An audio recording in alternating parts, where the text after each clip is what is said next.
আজকে আমরা কোনো বিশেষ জিনিস না শেখার থেকে কিছু ছোট, ছোট নতুন বৈশিষ্ট্য শিখে নিই। তার সাথে একটা নতুন ফর্মুলা শিখে নেব। ফর্মুলাটার নাম ফিল্টার ফর্মুলা। আমরা এতদিন ফিল্টার করেছি একটি ফাংশনের মাধ্যমে। মানে একটি বাটন চলে আসতো, সেই বাটনে আমরা ফিল্টার উম ক্লিক করলে সেখান থেকে আমাদের ডাটাটা ফিল্টার হয়ে আসতো। আজকে আমরা শিখব একটি ফিল্টার ফর্মুলা এবং সেখান থেকে আরো নানান জিনিস। আমি সরাসরি এক্সেল শিটটায় ফিরে এলাম। এই এক্সেল শিটটার নিচে যে লিস্টটা আছে, ওই লিস্টে এটি ফিল্টার দেওয়া আছে। এই ক্লিক করতাম, তাহলে সেক্ষেত্রে আমার বিভিন্ন ডেটা চলে আসতো। যেমন ধরা যাক, আমি যদি এইখানে একটি প্রজেক্ট কেটিএফটি ক্লিক করি, তাহলে সেই কেটিএফটি ডেটাগুলো চলে এলো। এইবারে আমরা আজকে যেটা শিখব ফিল্টার ফর্মুলা।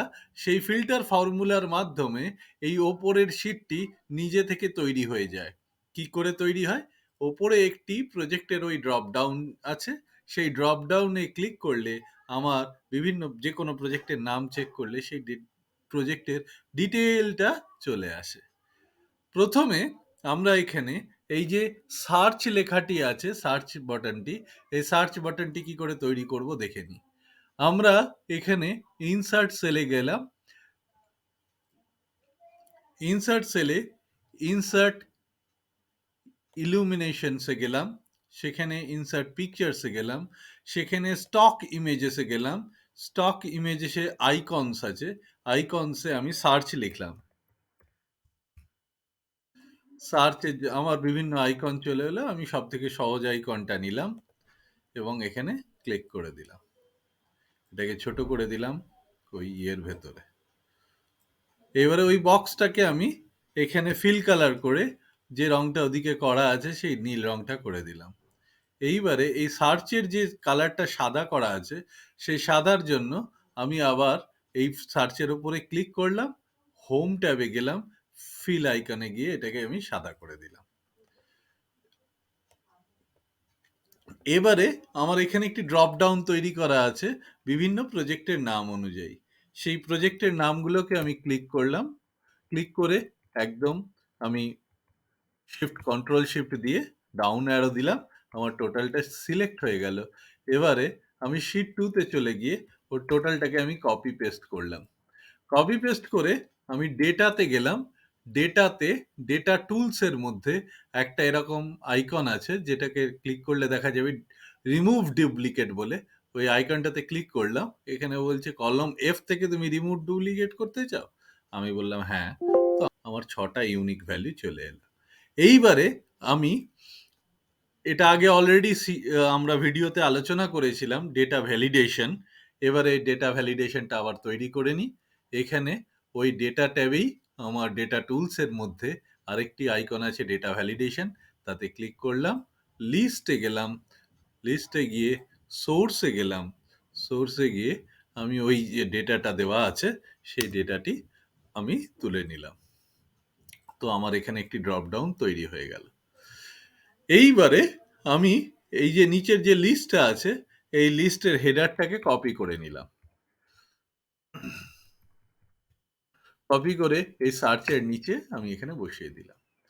তারপরে আমি এইখানে একটি ফর্মুলা বসাবো। এখানে আমি ফর্মুলাটি বসালাম ফিল্টার। ফিল্টার অ্যারে, অ্যারে আমার টোটাল যে নিচের টেবিলটা আছে সেই টেবিলটা। ইনক্লুড, ইনক্লুড মানে আমাকে কি কোনটা ইনক্লুড করছি। ইনক্লুডে আমি এই প্রজেক্টের নামটাকে ইনক্লুড করলাম। এই প্রজেক্টের নামগুলোর মধ্যে ইজ ইকুয়াল টু, যদি আমার কোনোটি ইজ ইকুয়াল টু হয়ে ওই ডেটার সাথে মিলে যায়, তাহলে সেই ডেটাগুলো আমাকে দেখাবে। আর যদি না হয়, তাহলে যদি ইফ ইট ইজ এমটি, তাহলে not available, bracket close, enter. তো এখন কিছু নেই বলে নট অ্যাভেলেবেল। এখন আমি যদি এখানে ডেটাটায় যে কোনো একটি ডেটা পুট করি, তাহলে সেটা চলে এলো। এবারে আমার দেখার সুবিধার্থে আমি টোটাল কলম রেঞ্জটাকে সিলেক্ট করে ডাবল ক্লিক করে দিলাম, আমার ডিটেলসটা চলে এলো।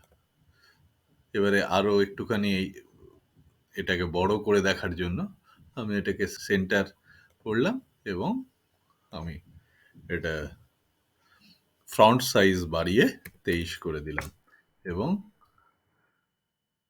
হোল্ড করে দিলাম। তো এবারে আমি যদি এটাকে চেঞ্জ করি যে কোনোতে, তাহলে সেই ডেটাগুলো চলে আসছে। Thank you. আশা করি আপনাদের ভিডিওটি ভালো লেগেছে এবং আমি জানি এটি আপনারা আপনাদের কর্মক্ষেত্রে বা আপনাদের যে কোনো কাজে এটিকে ব্যবহার করতে পারবেন। তাই দয়া করে আমাকে আরো অনুপ্রেরণা দিন, যাতে করে আমি আরো এরকম সুন্দর সুন্দর ভিডিও বানাতে পারি। চ্যানেলটি সাবস্ক্রাইব করুন, লাইক করুন ভিডিওটি এবং আরো 5 জনের কাছে ছড়িয়ে দিন এটাকে শেয়ার করে। Thank you.